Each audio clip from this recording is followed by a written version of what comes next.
ਸਤਿ ਸ਼੍ਰੀ ਅਕਾਲ ਜੀ। ਸਵਾਗਤ ਸਾਰਿਆਂ ਦਾ ਦੇਸ਼ ਪ੍ਰਦੇਸ਼ ਲਾਈਵ ਪ੍ਰੋਗਰਾਮ ਦੇ ਵਿੱਚ। ਹਰ ਰੋਜ਼ ਦੀ ਤਰ੍ਹਾਂ ਅੱਜ ਵੀ ਹਾਜ਼ਰ ਹਾਂ ਜੀ ਲੈ ਕੇ ਪ੍ਰੋਗਰਾਮ, ਜਿਹਦੇ ਵਿੱਚ ਕੋਸ਼ਿਸ਼ ਕਰਾਂਗੇ ਸਟੂਡੈਂਟ ਵੀਜ਼ਾ ਸੰਬੰਧੀ ਵੱਧ ਤੋਂ ਵੱਧ ਜਾਣਕਾਰੀ ਤੁਹਾਡੇ ਤੱਕ ਪਹੁੰਚਾਉਣ ਦੀ। ਇਹ ਇੱਕ ਇਨਫੋਰਮੇਟਿਵ ਸ਼ੋ ਹੈ। ਇਨਫੋਰਮੇਸ਼ਨ ਹਰ ਰੋਜ਼ ਇੱਕ ਸਟੂਡੈਂਟ ਵੀਜ਼ਾ ਬਾਰੇ ਅਲੱਗ-ਅਲੱਗ ਟੌਪਿਕਸ ਤੇ ਡਿਸਕਸ਼ਨ ਕਰਕੇ ਤੁਹਾਡੇ ਤੱਕ ਪਹੁੰਚਾਉਣ ਦੀ ਕੋਸ਼ਿਸ਼ ਇਸ ਲਈ ਰਹਿੰਦੀ ਹੈ ਕਿਉਂਕਿ ਜਿਹੜੇ ਅਪਡੇਸ਼ਨਸ ਨੇ, ਕੁਝ ਇੰਪਲੀਮੈਂਟੇਸ਼ਨਸ ਨਵੀਆਂ ਆ ਰਹੀਆਂ ਨੇ, ਰੂਲ ਐਂਡ ਰੈਗੂਲੇਸ਼ਨਸ ਬਦਲ ਰਹੇ ਨੇ, ਵੀਜ਼ਾ ਪ੍ਰੋਸੈਸ ਨੂੰ ਲੈ ਕੇ, ਕੋਰਸਿਸ ਕੁਝ ਜਿਹੜੀ ਆਪਸ਼ਨਸ ਨੇ ਉਹਨਾਂ ਨੂੰ ਲੈ ਕੇ ਤੁਹਾਡੇ ਅੱਗੇ ਹਰ ਚੀਜ਼ ਅਸੀਂ ਪ੍ਰੋਪਰਲੀ ਟਰਾਂਸਪੇਰੈਂਸੀ ਨਾਲ ਰੱਖ ਸਕੀਏ, ਇਸ ਕਰਕੇ ਰੋਜ਼ ਸ਼ੋਅ ਕੀਤਾ ਜਾਂਦਾ। ਇਹਦਾ ਕਦੀ ਵੀ ਮੋਟਿਵ ਨਹੀਂ ਰਿਹਾ ਵੀ ਸਿਰਫ ਜਿਹੜੇ ਸਾਡੇ ਕੋਲ ਆਉਂਦੇ ਨੇ ਉਹੀ ਐਕਸਪਰਟ ਨੇ ਬਹੁਤ ਵਧੀਆ। ਹਮੇਸ਼ਾ ਅਸੀਂ ਕੋਸ਼ਿਸ਼ ਕਰਦੇ ਹਾਂ ਵਧੀਆ ਤੋਂ ਵਧੀਆ ਐਕਸਪਰਟ ਤੁਹਾਡੇ ਤੱਕ ਅਸੀਂ ਸ਼ੇਅਰ ਕਰੀਏ, ਉਹਨਾਂ ਦੀਆਂ ਗੱਲਾਂ, ਉਹਨਾਂ ਦੇ ਐਕਸਪੀਰੀਅੰਸ ਨੂੰ, ਤਾਂ ਕਿ ਇੱਕ ਸਹੀ ਜਾਣਕਾਰੀ ਤੁਹਾਡੇ ਤੱਕ ਪਹੁੰਚ ਸਕੇ। ਅੱਜ ਵੀ ਇਸੇ ਤਹਿਤ ਸ਼ੁਰੂ ਕਰਦੇ ਹਾਂ ਜੀ ਸ਼ੋਅ। ਪਹਿਲੇ ਐਕਸਪਰਟ ਨਾਲ ਤੁਹਾਨੂੰ ਮਿਲਾ ਦਈਏ, ਉਹ ਨੇ ਜੀ ਹਰ ਰੋਜ਼ ਦੀ ਤਰ੍ਹਾਂ ਤੁਹਾਨੂੰ ਪਤਾ ਵੀਰਵਾਰ ਵਾਲੇ ਦਿਨ ਸਾਡੇ ਨਾਲ 9 ਵਜੇ ਜੁੜਦੇ ਨੇ ਵੈਸਟਰਨ ਓਵਰਸੀਜ਼ ਤੋਂ ਪ੍ਰਦੀਪ ਜੀ। ਸਵਾਗਤ ਕਰਦੀ ਉਹਨਾਂ ਦਾ। ਪ੍ਰਦੀਪ ਜੀ ਬਹੁਤ ਸਵਾਗਤ। ਸਤਿ ਸ਼੍ਰੀ ਅਕਾਲ ਜੀ। ਪ੍ਰਦੀਪ ਜੀ, ਹਰ ਵੀਰਵਾਰ ਤੁਸੀਂ ਆਉਂਦੇ ਹੋ, ਮੇਰੇ ਖਿਆਲ ਹਰ ਵਾਰੀ ਕੁਝ ਨਵੀਂ ਚੀਜ਼ ਤੁਸੀਂ ਦੱਸ ਦਿੰਦੇ ਹੋ ਵੀ ਅਸੀਂ ਆਹ ਹੁਣ ਮਾਰਕੀਟ ਕਰਨ ਜਾ ਰਹੇ ਹਾਂ, ਬੱਚਿਆਂ ਲਈ ਅਸੀਂ ਆਹ ਉਪਰਾਲਾ ਕਰਨ ਜਾ ਰਹੇ ਹਾਂ। जी जी। ਹੁਣ ਬਜਾਏ ਕਿ ਮੈਂ ਹੀ ਪੁੱਛਾਂ, ਤੁਸੀਂ मैं चाहूँगा थोड़ा ਜਿਹਾ ਚਾਨਣਾ ਜ਼ਰੂਰ ਪਾਓ, ਨਵੀਂ ਹੁਣ ਕੀ ਚੀज़ है इस हफ्ते वास्ते। देखिए, मैं अपने स्टूडेंट्स को, दर्शकों को, पेरेंट्स को और जो मेरे भाई बहन या जो भी मेरे बड़े देख रहे हैं, मैं उनको बताना चाहूँगा कि एक तो मैं इन्फॉर्मेशन न्यूजीलैंड के बारे में बताऊँगा, क्योंकि अभी मैं 3 तारीख को इमिग्रेशन न्यूजीलैंड में गया था बॉम्बे। मतलब मिस्टर डॉन से मिला हूँ, वहाँ पे वीज़ा ऑफिसर से मिला हूँ। एक तो वो इन्फॉर्मेशन कि अभी मतलब किस तरह से स्टूडेंट्स चलें। सेकेंडली मैं कनाडा का सेमिनार लेके आ रहा हूँ, NLC कॉलेज का, ब्रिटिश कोलंबिया में ये कॉलेज है, जो कि 11 तारीख को दिन शनिवार पड़ता है और 10 बजे से लेकर 12 बजे तक मेरे चंडीगढ़ ऑफिस में मिस जेनिफर जॉनसन होगी, जो कि इंटरनेशनल रिक्रूटमेंट स्पेशलिस्ट है, डायरेक्टर है। तो अगर आपने कनाडा जाना है, मोस्टली पीजी प्रोग्राम्स में इनके पास बड़े अच्छे प्रोग्राम्स हैं। अगर आपके 6 बैंड ईच भी हैं तो भी आप जा सकते हो। वैसे मंजी क्या होता है, 6.5 बैंड की मोस्टली रिक्वायरमेंट होती है, लेकिन इस कॉलेज में आप पीजी प्रोग्राम, पीजी में भी 3 स्पेशलाइजेशन के पास, बिजनेस, IT और हेल्थ, आप जा सकते हो 6 बैंड ईच के साथ। इसके अलावा इनके पास और भी अच्छे प्रोग्राम्स हैं, अर्ली चाइल्डहुड को लेके या फिर क्या नाम है, एयरक्राफ्ट मेंटेनेंस को लेके, या सबके लिए हैं। या तो मिस जेनिफर होगी 10 से 12 बजे तक मेरे साथ, जिसमें आप अपने एकेडमिक डॉक्यूमेंट्स अपने पेरेंट्स के साथ, अपने IELTS के सर्टिफिकेट के साथ मिल सकते हैं और आपको मतलब ऑन स्पॉट एडमिशन मिलेगा।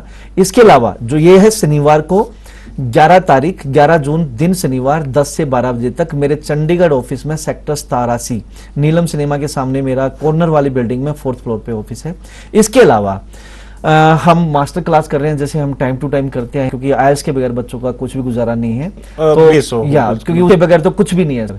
तो मैं दावा करता हूं कि जो मैं जिस तरीके से मेरी फैकल्टीज, मेरे टीचर्स पढ़ा सकते हैं, वो मतलब डिजायर स्कोर स्टूडेंट्स को दिला सकते हैं। 9 बैंड परफेक्ट प्रिपरेशन की मैं गारंटी लेता हूँ। 9 बैंड की गारंटी नहीं लेता, 9 बैंड परफेक्ट प्रिपरेशन की गारंटी लेता हूँ कि एक बार मेरे से पढ़ा हुआ बच्चा, मेरे इंस्टीट्यूट से पढ़ा हुआ बच्चा अच्छा स्कोर ले सकता है। तो ये 13 तारीख को मेरा अपना चंडीगढ़ में है, सेक्टर 87 में ही, और 11 बजे से 2 बजे तक है। और 14 तारीख को दिन मंगलवार कुरुक्षेत्र ऑफिस, ये भी सेक्टर 17 में, पुराना बस स्टैंड के सामने मेरा ऑफिस पड़ता है, वहां पे आप जा सकते हो। ਜਿਹੜੇ ਮਾਸਟਰ ਕਲਾਸਿਸ ਨੇ ਪਿੱਛੇ ਵੀ ਤੁਸੀਂ ਕਾਫੀ ਕੀਤੀਆਂ, PTE ਨੂੰ ਲੈ ਕੇ ਵੀ ਕਲਾਸਿਸ ਕੀਤੀਆਂ, ਪਰ ਲਾਸਟ ਸ਼ੋਅ ਦੇ ਵਿੱਚ ਡਿਸਕਸ ਕੀਤਾ ਸੀਗਾ, ਕਿਸ ਤਰ੍ਹਾਂ ਦਾ ਰਿਸਪੌਂਸ ਰਿਹਾ? ਫਰੈਸ਼ਰਸ ਆਏ ਜਾਂ ਜਿਹੜੇ ਆਲਰੇਡੀ ਕਿਤੇ ਕਰ ਰਹੇ ਆ IELTS PTE ਉਹ ਆਏ, की एडवांटेज मिली, ਉਹਦੇ ਬਾਰੇ प्रॉपर जानना चाहूँगा। देखो सर, ये जो मास्टर क्लास होती हैं इनका पर्पज़ एक होता है, इसमें मैं कोई मतलब कोई प्रोडक्ट सेल नहीं करना चाहता कि मैं कुछ अलग से कुछ मैं कहता हूँ मेरे पास आओ या मेरे से मेरे को ज्वाइन करो। मेरा इन मास्टर क्लास को लेके एक पर्पज़ होता है कि जो स्टूडेंट स्कोर नहीं ले पा रहे, वो ये 3-4 घंटे की क्लास एक टर्निंग पॉइंट बच्चे के लिए हो सकता है। तो मतलब इतना प्यार मिला स्टूडेंट से, पिछले मतलब सेशन में तकरीबन मोर देन 150 बच्चा था, अलग अलग क्लासेस में हमें बैठाने पड़े। मतलब ऐसे ऐसे बच्चे आए, मतलब वो सरप्राइज थे कि रीडिंग और राइटिंग की जो स्ट्रेटजीज है हमारे पास, उन सबको देख के कि क्या ऐसे भी होता है, इतनी जल्दी भी मतलब हो सकता है, इतना मतलब डीपली भी हो सकता है, या इतना सिंपली भी हो सकता है। क्या स्कोर मैं 6 से 7 तक जा सकता हूँ, 7 से 8 तक जा सकता हूँ? और वो मैंने पिछले शो में भी टेस्टिमोनियल चलाए थे। अब की बार भी मैं चाहूँगा, आपसे रिक्वेस्ट करूंगा कि वो जरूर टेस्टिमोनियल दिखाइए जो पिछली बार मेरी क्लास में आए थे। तो मेरी गारंटी है जी, आप अगर आएंगे तो अगर आपका स्कोर नहीं आ रहा है, या बार बार आप अटेम्प्ट करने के बाद भी आप स्कोर नहीं ले पा रहे, या आप सोच रहे हैं कि भाई मैं IELTS करूं या किसी और इंस्टीट्यूट से भी कर रहे हो, तो एक बार ये 3 घंटे की क्लास में जरूर आइए। आपको खुद महसूस होगा कि क्या शॉर्टकट हैं जो रीडिंग और राइटिंग में या लिसनिंग और स्पीकिंग में, जिससे आपका स्कोर आ सकता है।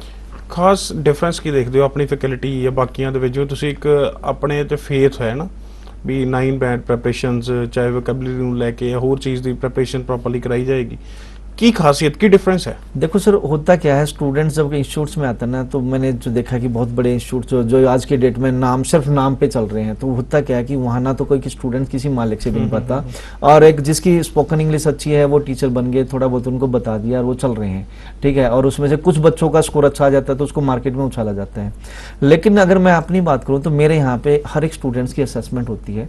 मतलब पहली बात तो ये है कि जो मेरे पास फैकल्टी है ब्रिटिश काउंसिल IDP से ट्रेंड है, मतलब जो मेथड मेरा पढ़ाने का है, जो रीडिंग और राइटिंग को लेके है या स्पीकिंग को लेके है, वो मेथड इतना जबरदस्त है कि वो मतलब एक तरह से मिरेकल है कि स्टूडेंट का स्कोर आएगा ही आएगा अगर वो चीजें की जाए। तो ऐसे शॉर्टकट्स हैं रीडिंग में, अगर वो स्टूडेंट्स वो करेगा, स्किमिंग, स्कैनिंग और वो सारी चीजें, टेक्निक्स, टिप्स हैं, मतलब एक तरह से बच्चे को 60 मिनट्स में 40 क्वेश्चन, 3 पैसेज, ऐसी चीज सिखाते हैं कि बच्चा सेट वही पैटर्न फॉलो करे तो उसका स्कोर आएगा ही आएगा। और रीडिंग अमन सर सबसे टफेस्ट पार्ट होता है इसका, और मैं गारंटी देता हूँ इसमें बच्चे का डिजायर्ड स्कोर आता है। मेरे 8.5 और 9 बैंड भी आते हैं बच्चों के। तो एक तो ये चीज है कि जो हमारा पढ़ाने का तरीका, ये जो हमारी जी है, वो आप कुरुक्षेत्र एडमिशन ले लो, करनाल ले लो, अंबाला ले लो, चंडीगढ़ ले लो, जहां भी मेरे इंस्टीट्यूट्स हैं, सारी फैकल्टी का एक पैटर्न है, वेस्ट ओवरसीज का एक पैटर्न है, जो हर एक ऑफिस में सेम पैटर्न फॉलो होता है। दूसरा, हमारे यहाँ एक रिपोर्ट कार्ड होती है, डे 1 से लेके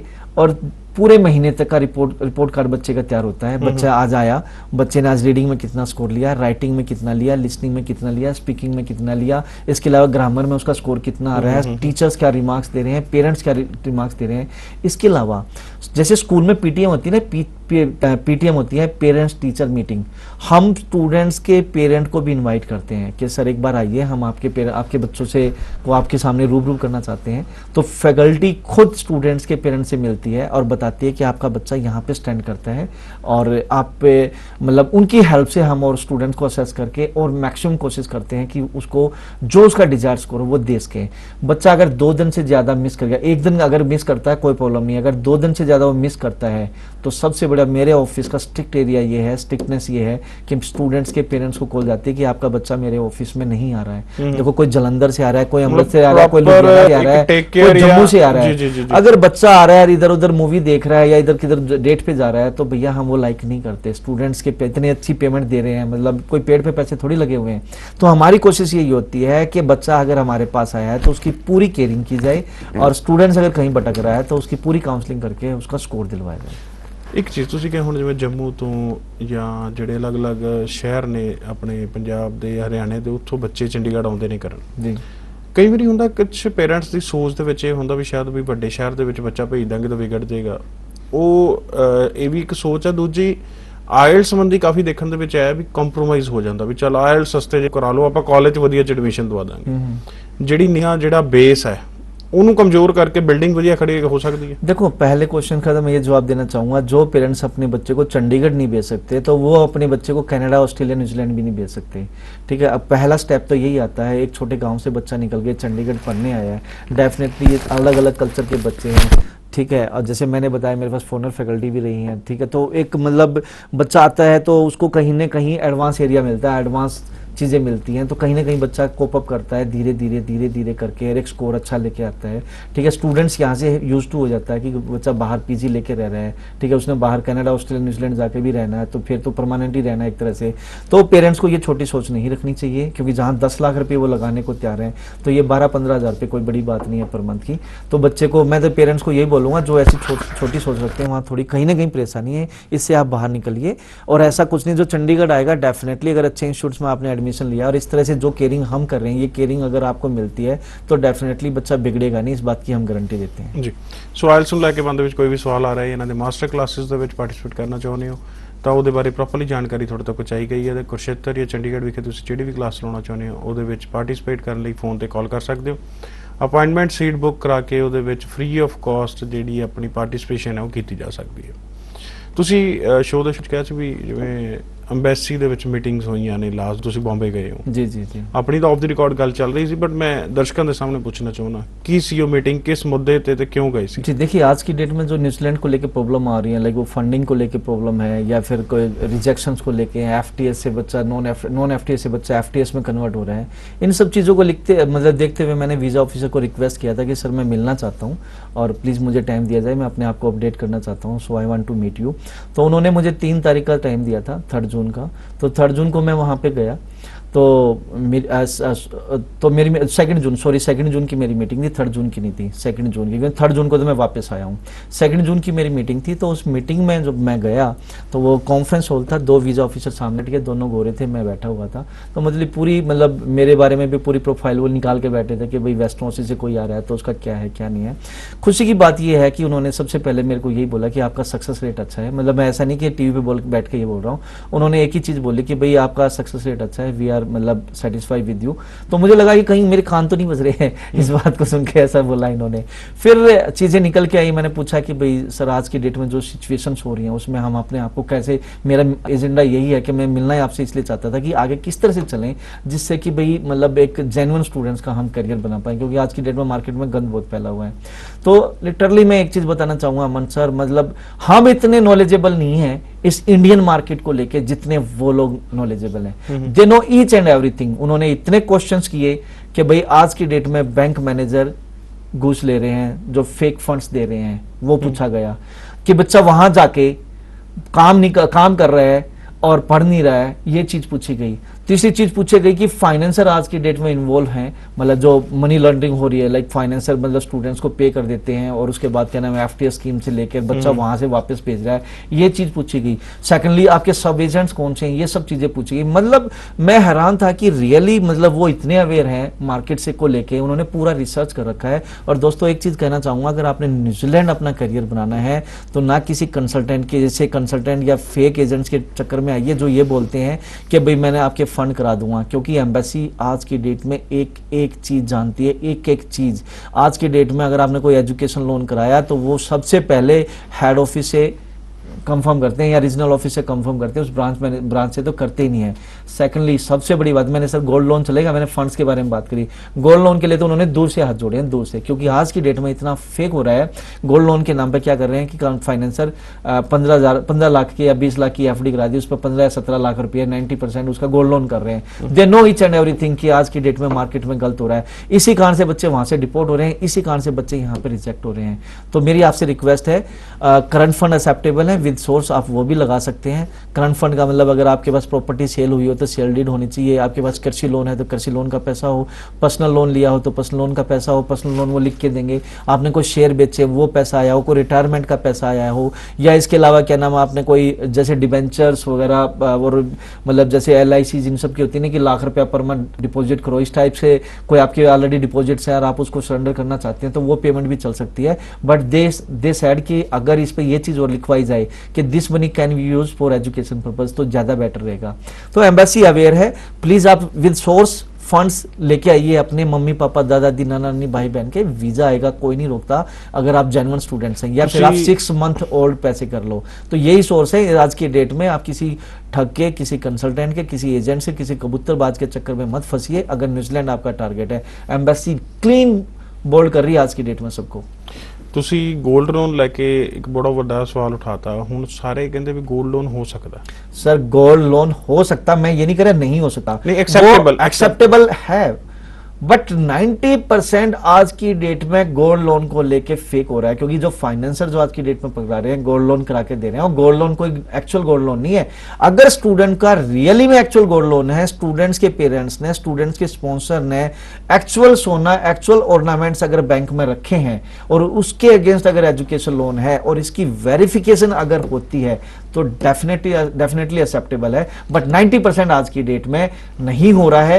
वो क्या रहा है कि 15 लाख का या 17 लाख का या 12 लाख का फाइनेंसर गोल्ड लोन का जो लेटर दे रहे हैं वो फेक है, इसलिए वो थोड़े से इस चीज को लेके नेगेटिव है।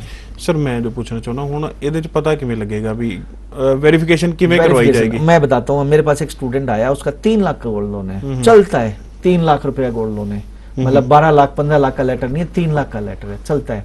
अब हमने क्या किया, आईसीआई बैंक से, एचडीएफसी बैंक से उसका गोल्ड लोन था, हमने सीधा हेड ऑफिस में उसकी मेल करी, हेड ऑफिस में मेल करी तो उन्होंने कहा जी ये कॉन्फिडेंशियल मैटर है, हम इसको आपका रिप्लाई नहीं कर सकते, फिर भी आप ऑनलाइन जाके ये स्टेप्स हैं, ये स्टेप फॉलो करो, ऑनलाइन जाके आप चेक कर सकते हो। तो हमने ऑनलाइन जाके उसको चेक किया, उसकी स्नैप मतलब ली और उसको क्या नाम, हम एम्बेसी की फाइल में लगाएंगे जी हमने इस तरीके से इसको इस लिंक पे जाके इसको क्या वेरीफाई किया, आप भी वेरीफाई कर सकते हो। तो इस तरीके से वो चलेगा। ऐसा नहीं है जिस बैंक से आपने गोल्ड लोन लिया है, जिस ब्रांच से लिया है, उस ब्रांच से वेरिफिकेशन एम्बेसी नहीं मांग रहा आज की डेट में। सराउंडिंग जाइए, सराउंडिंग हेड ऑफिस जाइए, रीजनल ऑफिस जाइए, किसी और ब्रांच चाहिए, वहां से वेरिफिकेशन करिए तब। अभी मेरे पास 2-3 स्टूडेंट्स एजुकेशन लोन के साथ हैं, हम उसका भी ऐसे ही कर रहे हैं, उनका हम रीजनल से या फिर उनका क्या नाम है हेड ऑफिस से उसका वेरीफाई करेंगे। जब तक वो वेरीफाई नहीं होगा हम फाइल एम्बेसी में नहीं लगाएंगे। ਸੋ ਕਾਫੀ ਟੈਕਨੀਕਲ ਗੱਲਾਂ ਨੇ ਜੀ, ਜਿਹੜੇ ਹੁਣ 골ਡ ਲੋਨ ਲੈਣ ਬਾਰੇ ਸੋਚ ਰਹੇ ਸੀ ਉਹਨਾਂ ਨੂੰ ਇਹ ਜ਼ਰੂਰ ਚਾਹੀਦਾ ਵੀ ਪ੍ਰੋਪਰ ਵੈਰੀਫਾਈ ਹੋ ਪਾਵੇ, ਚਾਹੇ ਉਹ ਐਮਬੈਸੀ ਕਰੇ, ਚਾਹੇ ਕੰਸਲਟੈਂਟ ਕਰੇ, ਚਾਹੇ ਉਹ ਆਪ ਕਰਨ, ਵੈਰੀਫਿਕੇਸ਼ਨ ਜੈਨੂਇਨਿਟੀ ਦੀ ਹੋਣੀ ਚਾਹੀਦੀ ਹੈ ਤਾਂ ਜਾ ਕੇ ਨਿਊਜ਼ੀਲੈਂਡ ਦਾ ਜਿਹੜਾ ਵੀਜ਼ਾ ਆਪਾਂ ਲੈ ਸਕਦੇ ਹਾਂ 골ਡ ਲੋਨ ਦੇ ਉੱਤੇ। ਹੋਰ ਇਸ ਤੋਂ ਬਦੌਰਾ ਹੋਰ ਕੀ ਅਪਡੇਸ਼ਨ, ਕੀ ਗੱਲਬਾਤ ਹੋਈ ਹੈ? बस सर यही था मैक्सिमम कि भाई आप लोग जो स्टूडेंट वो फुल्ली अवेयर हैं ये चीजों को लेके भी मार्केट में क्या हो रहा है, उन्होंने क्लीन करना, सब कुछ क्लीन करना है। तो जो क्वेश्चंस मैंने मतलब वीजास में के द प्रॉब्लम नहीं, दे आर पॉजिटिव। मैंने उनसे पूछा कि सर और क्या वेरिफिकेशन हो सकती है, किस तरह से हो सकती है? मैं कहा जी मैं हेड ऑफिस में कभी वेरिफिकेशन करते हैं तो कई बार हेड ऑफिस मतलब एजुकेशन लोन की या गोल्ड लोन की अगर वेरिफिकेशन नहीं करता, वो पूछते हैं हु यू आर, आप कौन हो भाई, हम आपको क्यों करें? तो उन्होंने स्ट्रिक्टली बोला है कि उसको अवॉइड करो, उस फंड्स को अगर वो वेरीफाई नहीं होता उसको अवॉइड करो, ठीक है। तो एम्बेसी लिटरली इतने एजेंटों ने गंद मचा रखा है, एडिटिंग करके डॉक्यूमेंट डाल रहे हैं, 12वीं पास को 15वीं मतलब 2012 को पास आउट को 15 कर रहे हैं। तो उन सब चीजों के कारण मतलब जो एक मछली ने पूरे तालाब को खराब कर रखा है। तो ऐसे कुछ कंसल्टेंट मार्केट में बैठे हैं जो मतलब जिनका वीजा नहीं लगना है उनकी हेल्प कर रहे हैं, वो चाहे अननेसेसरी मतलब अनएथिकल तरीके से कर रहे हैं। तो इस कारण से ये प्रॉब्लम है। एम्बेसी इन चीजों को देख के रियली में सकते में रियली वो इतनी स्ट्रिक्ट हो गई है कि जेन्युइन स्टूडेंट्स के लिए भी आने वाले टाइम में प्रॉब्लम हो सकती है, बशर्ते कि आप जेन्युइन हो और जेन्युइनिटी के साथ डॉक्यूमेंट आप प्रोड्यूस करोगे, सारे एविडेंस दोगे तो पॉसिबल है। एकेडमिक्स ਨੂੰ ਲੈ ਕੇ परसेंटेज ਨੂੰ ਲੈ ਕੇ भी नहीं, ऐसा कुछ नहीं है। They are fully satisfy. अगर आप 45 पे भी अप्लाई करते हो, 45% पे भी कोई प्रॉब्लम नहीं है। एम्बेसी इंटरव्यू लेगी, इंटरव्यू बच्चे को क्लियर करना पड़ेगा, वीजा आएगा। They need genuine students, they need genuine students. Punjab Haryana Himachal, Punjab Haryana this is the, ये जो मार्केट है, ये मार्केट सबको पता है कि यहाँ लोग मतलब टोटली इस चीज को लेके अवेयर हैं या मैड है कि भी उन्होंने अब्रॉड जाना है, सेट होना है या बाहर पर्पज मतलब बाहर जाना है। तो वो थोड़े से इस बात से जरूर थोड़े से परेशान है कि बच्चा जाता है, पढ़ता कम है और काम ज्यादा करता है, या तो वहां जाके काम पे लगे रहते हैं और एफटीएस वाले जो पैसे भी हैं वो वहां पे प्रॉपर यूज नहीं करते, उसको घर भेज देते हैं। They are aware about this thing और they are worried about this things. तो स्टूडेंट्स और स्टूडेंट्स के पेरेंट्स से एक ही बात है, एक ही रिक्वेस्ट है, आप प्लीज अपना अगर आप पढ़ने जा रहे हैं तो आप पढ़िए, पहले आप अपना करियर बनाइए, उसके बाद आपके पास बहुत एक्सपोजर है, बहुत कुछ कर सकते हो। पढ़ना पर्पज है, अब 12 पास है यार 1.5 से 2 साल पढ़ना है, अगर आप ग्रेजुएट है सिर्फ 1 साल पढ़ना है, अगर 1 साल या 1.5 साल या 2 साल भी नहीं पढ़ सकते तो क्या करियर बनाओगे यार? पहले जी लो या बाद में जी लो। मेरे दादाजी एक बात बोलते थे, बेटा 2 चीजें होती है लाइफ में, कि अभी आप इंजॉय कर लो ड्यूरिंग स्टडी तो आप अभी बुढ़ापा जी रहे हो, ठीक है, बाद में मतलब अभी जवानी जी रहे हो, बाद में बुढ़ापा आएगा, या अभी ड्यूरिंग स्टडी बुढ़ापा जी लो, बाद में जवानी जियोगे। मतलब अभी हार्डवर्क कर लो, बुढ़ापे वाली जिंदगी भी जी लो, कोई प्रॉब्लम नहीं है, बट हार्डवर्क कर लो, पढ़ाई कर लो, बाद में जवानी आएगी, बाद में मतलब करियर बनेगा, बाद में पैसा होगा, बाद में रेपुटेशन होगी, बाद में हर चीज होगी। तो मैं तो फुल्ली इस बात से इंस्पायर हूं कि अभी जो टाइम है इसमें हार्डवर्क कर लो, पढ़ाई करने गए हो पढ़ाई कर लो, सिर्फ इतना काम करो जिससे आप सर्वाइव कर सको। इसके बाद तो यार वारे के नारे हैं, गोल्डन टाइम आएगा, कंपनी खुद आपको हायर करेगी अगर आपके अंदर टैलेंट है, खुद आप जो चीज करना चाहते हो वो कर पाओगे। बट अभी आपने पढ़ाई के टाइम पे अपनी कमाई कर ली तो बाद में क्या करोगे यार? अभी ये बर्तन भांडे मांजोगे, बाद में भी बर्तन भांडे मांजने पड़ेंगे। द गोल्डन टाइम है, अभी पढ़ लो, बाद में व्हाइट कॉलर जॉब होगी आपके पास। और अगर ये चीज करोगे तो रियली ये इंडस्ट्री सेव हो सकती है। आने वाले टाइम में आपके भाई बहनों ने, दोस्तों ने भी जाना है, उनका जाना मुश्किल हो जाएगा अगर आप वहां जाके इलीगल एक्टिविटी करोगे, पढ़ोगे कम, काम ज्यादा करोगे तो।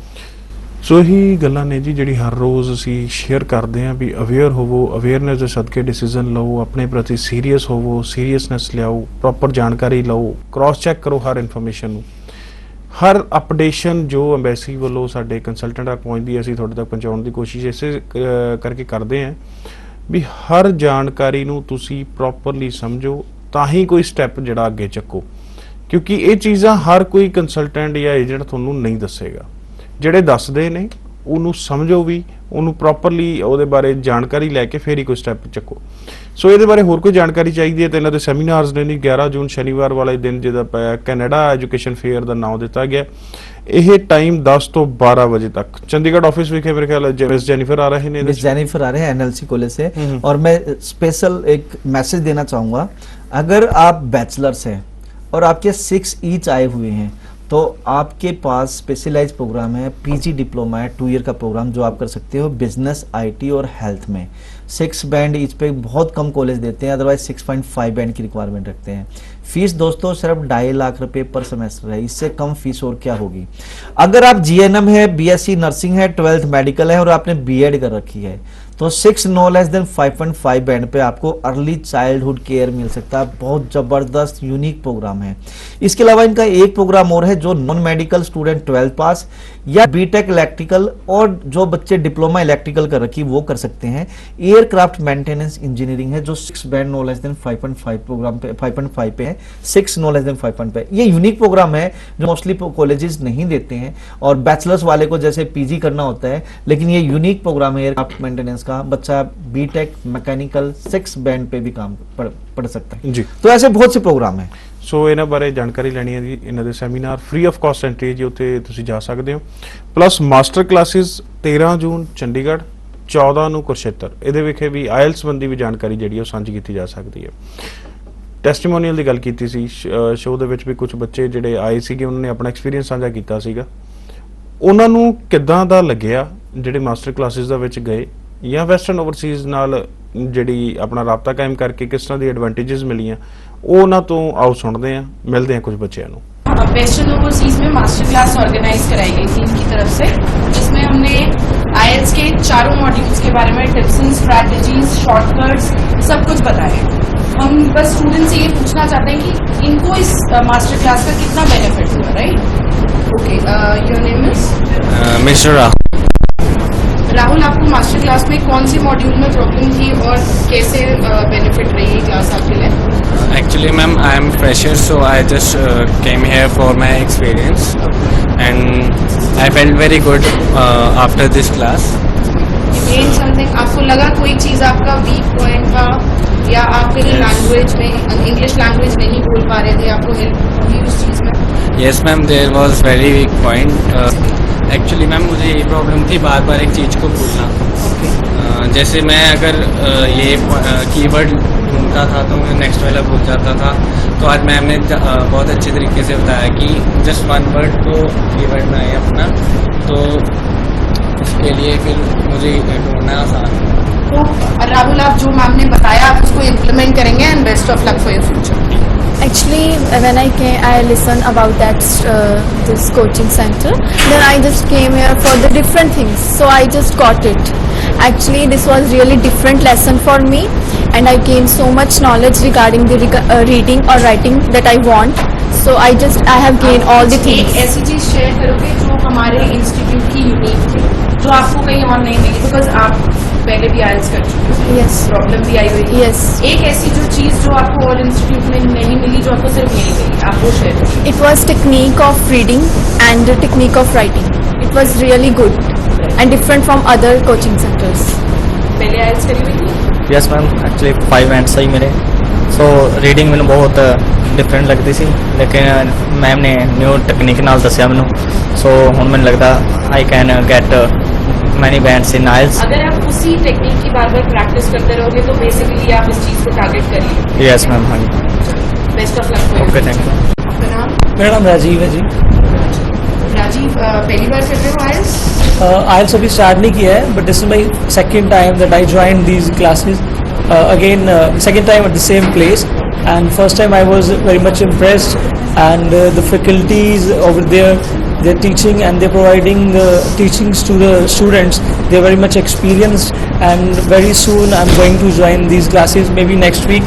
And because these people, they provide the strategies and the policies they are having, and this is really very much beneficial for the students appearing for the IELTS exams. Looking forward for your positive results. Thank you so much. Thank you. पहली बार कर रहे हो IELTS? Yes ma'am, I am totally confused कि मुझे करनी भी चाहिए कि नहीं करनी चाहिए। तो अब जैसे इन्होंने टेक्निक्स बताई तो मुझे लगा कि मैं कर सकती हूँ ये, तो थोड़ी motivation milli.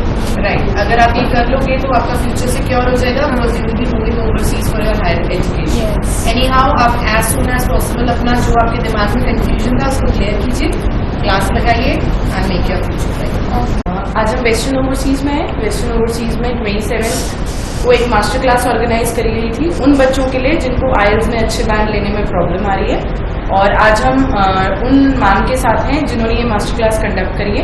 She is experience staff and she solve the problem of the students, and moreover इन्होंने अपना एक्सपीरियंस बच्चों के साथ शेयर करा है।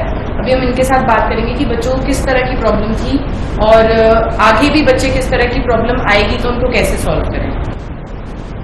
Hello friends, good afternoon to everyone. Today I took a master class. As with the same, many of the students came with so much of their doubts related to reading, writing, listening and speaking. I tried to sort out their modules, problems, whatever they have, and I gave them so much of the tips and the techniques that proves to be beneficial for the students, and moreover the students gave a good feedback to us. So through this master classes, time to time I try to give so much of the tips to the students so that student can easily score 8 or a 9 band. This time also I invite to other students as well. If you have any doubts, if you are not able to score 7 bands in reading, 8 bands in writing, 9 bands in your speaking, then please come to our institute Western Overseas. We will give you the best tips, the finest strategies that how you can make it to be a big success. So Western Overseas is always ready to help you. Thank you. ਸੋ ਇਹ ਸੀ ਜੇ ਕੁਝ student ਜਿਨ੍ਹਾਂ ਨੇ master classes ਦੇ ਵਿੱਚ visit ਕਰਕੇ advantages ਲਈਆਂ ਤੇ ਆਪਣਾ ਐਕਸਪੀਰੀਅੰਸ ਤੁਹਾਡੇ ਤੱਕ ਸ਼ੇਅਰ ਕੀਤਾ। ਅਸੀਂ ਵੀ ਅੱਜ ਵੈਸਟਰਨ ਓਵਰਸੀਜ਼ ਤੋਂ ਆਏ ਪ੍ਰਦੀਪ ਜੀ ਜਿਹੜੇ ਕਿ ਖੁਦ ਮਾਲਕ ਨੇ ਉੱਥੇ ਦੇ, ਉਹਨਾਂ ਨੂੰ ਬੁਲਾ ਕੇ ਉਹਨਾਂ ਦੀ ਐਮਬੈਸੀ ਨਾਲ ਹੋਈ ਗੱਲਬਾਤ ਨਿਊਜ਼ੀਲੈਂਡ ਸੰਬੰਧੀ ਬਹੁਤ ਵਧੀਆ ਜਾਣਕਾਰੀ ਤੁਹਾਡੇ ਤੱਕ ਸ਼ੇਅਰ ਕਰਨ ਦੀ ਕੋਸ਼ਿਸ਼ ਕੀਤੀ ਹੈ। ਉਮੀਦ ਕਰਦੇ ਹਾਂ ਨਿਊਜ਼ੀਲੈਂਡ ਜਾਣ ਵਾਲੇ ਬੱਚੇ ਨੂੰ ਵੱਧ ਤੋਂ ਵੱਧ ਜਿਹੜਾ ਫਾਇਦਾ ਮਿਲੇਗਾ ਤੇ ਉਹ ਲੈ ਪਾਉਣਗੇ। ਇਸ ਤੋਂ ਇਲਾਵਾ ਕੋਈ ਜਾਣਕਾਰੀ ਚਾਹੀਦੀ ਹੈ ਤਾਂ ਇਹਨਾਂ ਤੱਕ ਫ੍ਰੀ ਆਫ ਕਾਸਟ ਕਾਉਂਸਲਿੰਗ ਜਾਂ ਅਸੈਸਮੈਂਟ ਲਈ ਗੱਲਬਾਤ ਕੀਤੀ ਜਾ ਸਕਦੀ ਹੈ। ਸਮਾਂ ਨਹੀਂ ਅਲਾਉ ਕਰ ਰਿਹਾ, ਬਟ ਪ੍ਰਦੀਪ ਜੀ ਦੇ ਸ਼ੋਅ ਦੇ ਵਿੱਚ ਆਉਣ ਲਈ ਬਹੁਤ ਬਹੁਤ ਧੰਨਵਾਦ। थैंक यू जी, सत श्री अकाल। ਧੰਨਵਾਦ ਸਾਰੇ ਦਰਸ਼ਕਾਂ ਦਾ। ਅੱਜ ਦੇ ਸ਼ੋਅ ਨੂੰ ਇੱਥੇ ਖਤਮ ਕਰਦੇ ਹਾਂ। ਆਪਣੇ ਦੋਸਤ ਅਮਨ ਨੂੰ ਦਿਓ ਇਜਾਜ਼ਤ। ਧੰਨਵਾਦ, ਸਤਿ ਸ਼੍ਰੀ ਅਕਾਲ।